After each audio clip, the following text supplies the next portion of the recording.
Jujur aja cuy, gua nggak tahu mau mulai videonya dari mana. Karena banyak banget informasi baru yang rasanya kok beda banget sama cerita aslinya. Contoh kenapa kekuatan Captain Dune ada petir sama airnya. Apakah Dune punya kekuatan dari pathway lain, kayak God of Thunder and Storm? Terus kenapa Miss Dali tiba-tiba ikut di dalam perang pertama mereka ketika melawan Beyonder rendahan doang? Tapi ya, daripada pusing mikirin itu, maka untuk sekarang mari kita bahas dulu aja semua adegan menariknya. Seperti biasanya, pada intro awal ini narator pun mulai menjelaskan kepada kita bahwa di dalam dunia mereka terdapat 22 jalur suci atau 22 pathway yang dapat membawa mereka semakin dekat menuju kepada kekuatan absolut atau kekuatan dewa.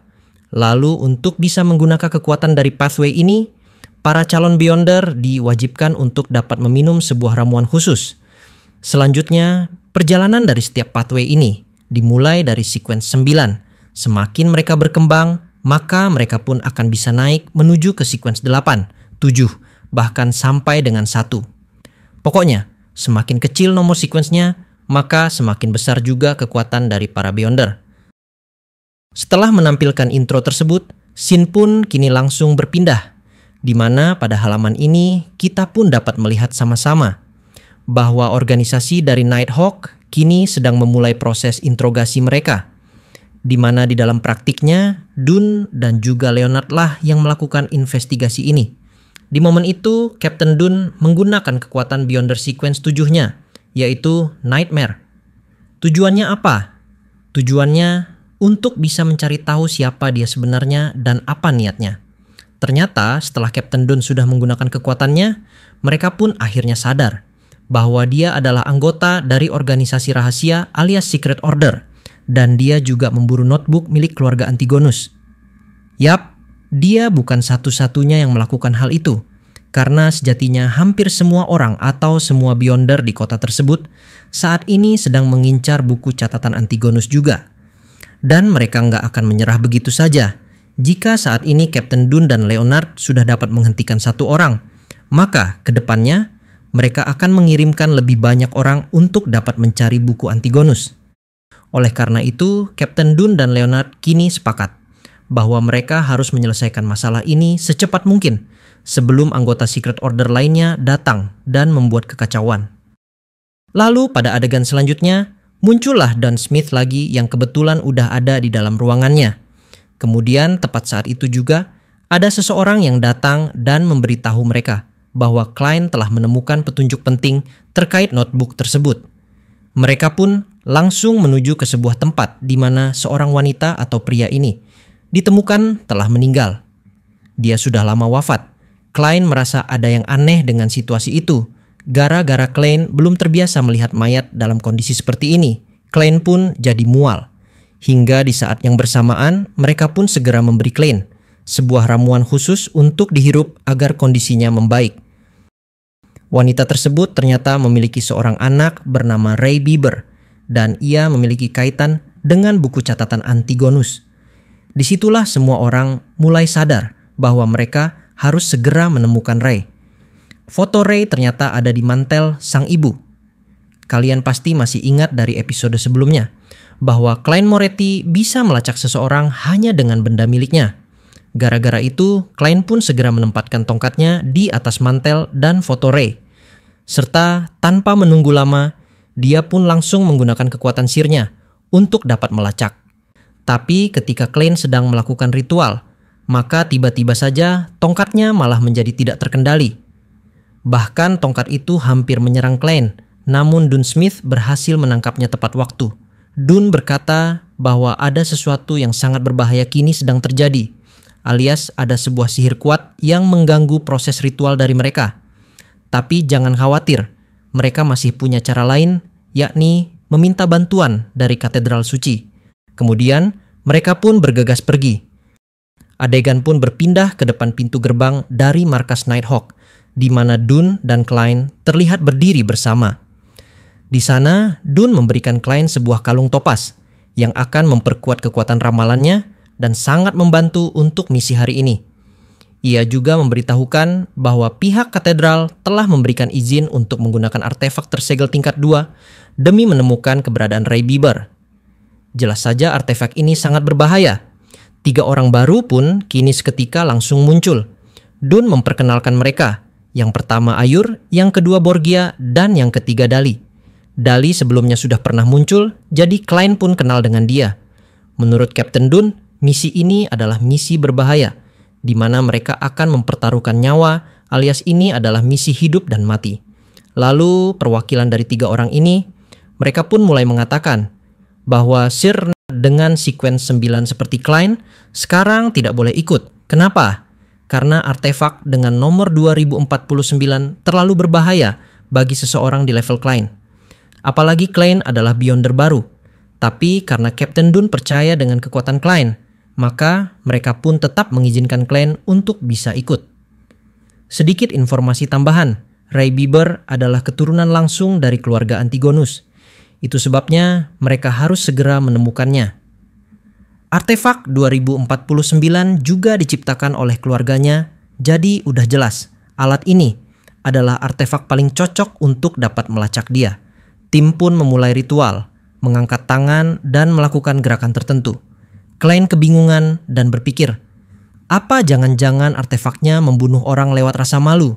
Walaupun awalnya terlihat ragu, tapi pada akhirnya Klein pun bersedia untuk dapat menirukan gerakan mereka. Tidak lama berselang artefak pun mulai aktif. Lalu dari dalam kotak yang terkunci, tiba-tiba muncullah sebuah sosok misterius yang bentuknya adalah seperti ini. Ada yang bisa tebak apa itu? Yap, itu adalah badut mungil. Awalnya badut ini terlihat lucu. Klein pun berpikir, gimana bisa makhluk selucu ini berbahaya? Tapi tak lama, badut itu mulai melepaskan benang-benang ke seluruh ruangan. Salah satunya melilit leher Klein. Namun berhasil dihentikan tepat waktu oleh Leonard. Badut itu kini menargetkan Klein, jelas karena Klein pernah bersentuhan dengan buku catatan Antigonus. Maka wajar saja jika Klein kini diincar oleh si badut. Walaupun terlihat mungil, tapi artefak 2049 sangatlah berbahaya. Ia bisa mengubah siapapun dalam radius 5 meter menjadi bonekanya. Biasanya hanya 1 atau 2 orang yang bisa terpengaruh oleh kekuatan dari badut mungil. Namun meskipun berbahaya, faktanya masih ada cara untuk dapat menghentikannya, yaitu dengan cara memberikan tekanan eksternal.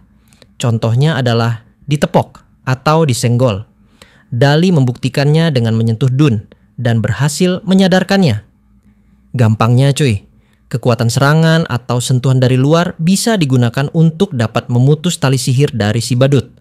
Lalu ketika badut itu masih mencoba untuk dapat terus mengejar Klein, Leonard pun segera mengeluarkan jaket dari Ray. Di momen itu, artefak badut ini otomatis jadi sangat antusias. Dia pun langsung bergerak ke arah jaket. Tapi sebelum berhasil mendekat, mereka berhasil menangkapnya lebih dulu, serta menguncinya lagi tepat di dalam kotaknya.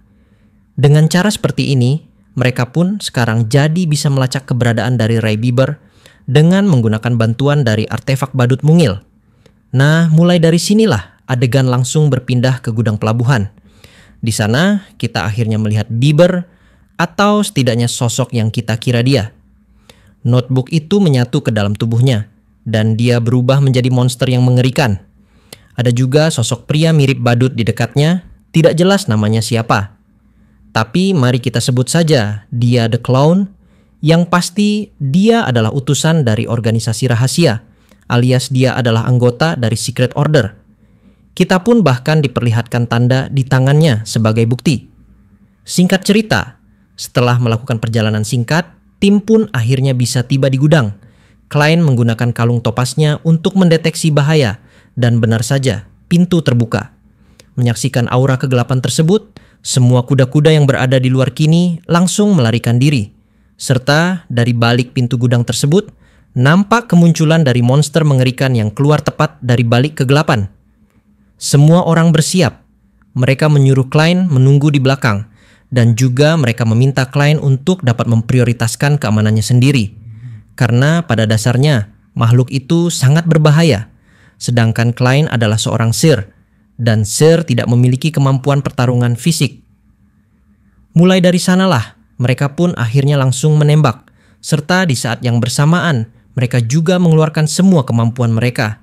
Dali, Dune, Earl, semua menggunakan kekuatan sihir mereka. Tapi tak satu pun berhasil. Monster itu kebal terhadap semua serangan. Dali diperintahkan mencari kelemahan monster itu. Dia bilang mereka harus menahannya cukup lama. Dali fokus dan menggunakan tatapan kematian. Dune menyadari ini bukan manusia biasa, atau ini bukan sekadar bertarung melawan Beyonder yang lepas kendali. Tapi ini adalah roh kegelapan, alias Dark Spirit. Dan kekuatan dari buku catatan Antigonus ternyata sekarang telah memperkuatnya secara ekstrim. Awalnya, Captain Dune dan Leonard sudah menggunakan kekuatan gabungan mereka, yaitu kekuatan Midnight Boom. Tujuannya untuk dapat menahan pergerakan dari monster besar ini, sekaligus untuk dapat mengalahkannya. Tapi sayangnya, kekuatan dari Midnight Boom sama sekali tidak mempan, hingga gara-gara itu dia pun bisa lepas dari pengaruh kekuatan Midnight Boom, serta dia pun jadi semakin mengamuk. Nah, di saat monster itu mulai bergerak untuk dapat mendekati kotak penyimpanan dari artefak 2049, maka di momen yang sama, Dune pun sekarang langsung melompat ke atasnya. Lalu dia segera menggunakan kekuatan seperti petir untuk dapat menghancur tubuhnya. Ini aneh cuy, Dune gak punya kekuatan petir di novel. Tapi kenapa di anime jadi punya kekuatan petir kayak Killua? Yah, mungkin aja ini cuma visual aja ya cuy. Jadi kita positif aja. Lalu setelah monster itu sudah berhasil dihentikan, maka Dune kembali menggunakan combo dari kekuatannya lagi. Sekarang dia pakai kekuatan Nightmare yang disebut dengan Net of Dreams. Dan lagi-lagi muncul banyak sekali petir dari tubuh Captain Dune.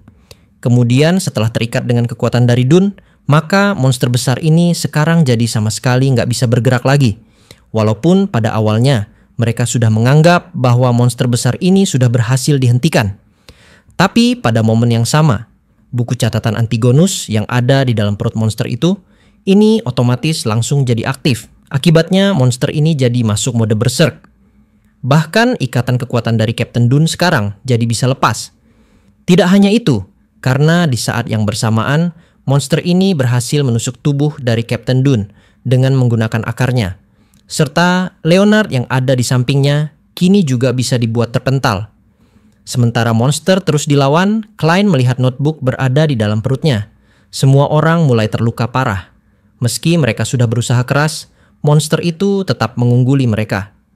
Di momen itulah, Klein pun akhirnya memutuskan untuk dapat ikut menyerang. Dia menggunakan kekuatannya, Nocturnal Slumber, dengan cara memanggil 2 kartu yang mengelilingi monster itu. Lalu Klein berhasil membuatnya tertidur. Saat itulah Dali menghantamnya dengan serangan terakhir, menciptakan ledakan besar. Tapi sebagai gantinya, Dali juga terluka parah. Saat situasi mulai mereda, Klein kembali mendengar suara itu. Hornachis, Flagrea, Hornachis, Flagrea. Dia melihat notebook milik keluarga Antigonus tergeletak di lantai. Saat itulah si badut muncul kembali dan menyerang Klein. Tapi Dune menembaknya. Semua orang ikut menembak, tapi dia terlalu cepat. Tak satu pun peluru mengenainya. Dune berkata, mereka harus melindungi artefak 2049. Badut itu sangat lincah dan cepat. Klein menyadari si badut selalu menghindari peluru dengan timing yang sempurna. Jadi dia berpikir, kalau kita tembak lebih dulu di titik yang bakal dia lewati, mungkin bisa kena. Klein mencoba, dan boom, peluru mengenai perut badut. Dengan terkejut, badut memindahkan luka ke lengannya. Ya, itulah kemampuannya, memindahkan luka ke bagian tubuh lain. Nah, dari sini, kita pun akhirnya tahu bahwa di dunia sebelumnya, Klein sepertinya sering sekali main game. Bahkan di dalam dialog, Klein bertarung sambil berkata bahwa dia akan menyerahkan urusan kena atau tidaknya tembakannya kepada RNG God. Pertarungan berlanjut. Di tengah kekacauan, koper yang menyimpan artefak 2049 terbuka. Dan gara-gara itu, maka badut kecil yang ada di dalam koper kini malah jadi lepas kembali. Kali ini, dia berhasil mengontrol semua Beyonders dalam radius 5 meter. Semua membeku, tak bisa bergerak. Klein berusaha melawan dan karena dia bisa memasuki dunia kabut atau dunia divination, Maka untuk sementara, dia pun berhasil kabur ke sana. Di sana, dia menyadari bahwa rencana si badut adalah menggunakan artefak itu untuk mengendalikan semuanya. Klein menggunakan kalung topaz untuk meramal jawaban dan mengetahui bahwa sudah aman untuk kembali ke dunia nyata. Dia kembali dan hanya dia seorang yang bisa bergerak. Badut mendekat dan berkata, "Kau tahu, sejak pertama bertemu, aku mulai menyukaimu. Bagaimana kalau kita buat kesepakatan?" Dia menawarkan rahasia untuk naik ke sekuens 8 karena dia dulunya juga seorang sir. Klein menyetujui. Sementara itu, salah satu anggota tim mereka, yaitu Leonard, kini diperlihatkan punya kekuatan bayangan aneh. Kita sudah melihatnya di episode lalu juga. Tapi pada saat ini, bayangan itu aktif kembali. Yang artinya, tepat pada momen ini, Leonard sebenarnya juga sudah bisa lepas dari kekuatan artefak badut kecil, tapi dia memilih pura-pura tidak bisa lepas, serta dia pun justru malah menyerahkan jalannya pertarungan ini tepat kepada Klein. Sementara itu, Klein kini tahu rahasia untuk naik ke sekuens 8, yaitu dia harus memilih ramuan The Clown. Badut kembali menyerang, tapi Klein mengambil tongkatnya. Badut terkejut, bagaimana dia bisa bergerak? Tapi karena dia terlalu dekat dengan Copper, akhirnya badut ikut dikendalikan oleh artefak. Di momen itulah si badut akhirnya baru sadar bahwa di dalam pertarungan ini, Klein lah yang sudah keluar sebagai pemenangnya. Dia menembak leher badut lalu kepalanya, sebelum dia sempat memindahkan luka. Klein juga melihat tanda di tubuhnya. Dia adalah bagian dari organisasi rahasia. Di momen itu, badut sempat bangkit sekali lagi, sambil menggumamkan Hornachis, Flagrea, dan akhirnya jatuh. Nah, di momen itulah, pertarungan sengit di antara mereka kini akhirnya bisa selesai. Semuanya selamat, notebook berhasil diamankan, dan artefak 2049 disegel kembali di dalam kopernya. Scene pun kini berpindah. Setelah beberapa saat berlalu, mereka pun kini sudah bisa tiba tepat di dalam markas dari Nighthawk lagi. Di momen ini, Dune berkata pada Klein, "Aku tahu kamu ingin tahu tentang notebook itu, tapi untuk sekarang, biarkan dulu disimpan oleh katedral. Tapi kamu hebat. Aku akan melaporkan ke katedral. Kamu akan segera menjadi anggota resmi." Mereka berjalan pergi bersama.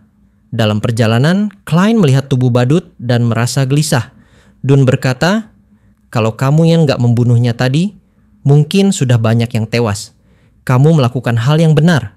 Jangan terlalu disesali." Klein lalu mengungkapkan kepada Dune bahwa dia kini tahu jalan menuju sekuens 8, dan itu adalah The Clown. Setelah urusan di sini sudah selesai, maka para anggota yang lain kini bersiap pergi. Tapi karena Dali terluka parah, dia akan tetap tinggal. Di momen itulah mereka semua pun segera berkata kepada Klein, "Meskipun kamu hanya seorang Sir Sekuens 9, kamu luar biasa. Kami belum pernah bertemu Seer sehebat kamu." Saat mereka pergi, Klein pun mulai merasa aneh, bahkan masih di momen yang sama. Klein juga bisa mendengar bisikan dengan suara yang sama, yaitu Hornachis. Gara-gara itu, dia pun segera memutuskan bahwa dia harus menyelidiki ini. Mungkin seseorang yang paham sejarah bisa membantunya. Jadi, saatnya mengunjungi gurunya. Dia pergi ke universitas lamanya untuk menemui Tuan Azik. Dia adalah seorang profesor sejarah. Klein menceritakan semuanya dan bertanya soal Hornachis dan keluarga Antigonus. Dia berkata, "Kalau Anda ingat sesuatu, tolong kirimi saya surat." Saat Klein hendak pergi, Azik memperingatkannya, "Kamu sekarang bekerja untuk organisasi rahasia. Kadang kita bisa terjebak dalam tempat yang sangat gelap dan berbahaya. Jadi mulai dari sekarang, tolong berhati-hatilah." Klein pun pergi.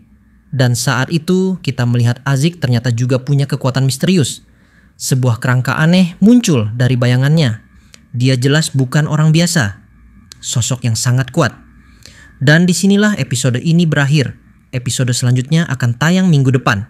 Kalau kamu suka videonya, jangan lupa like dan subscribe buat yang baru mampir di channel ini. Terima kasih banyak yang sudah simak video ini sampai habis, dan salam baku hantam.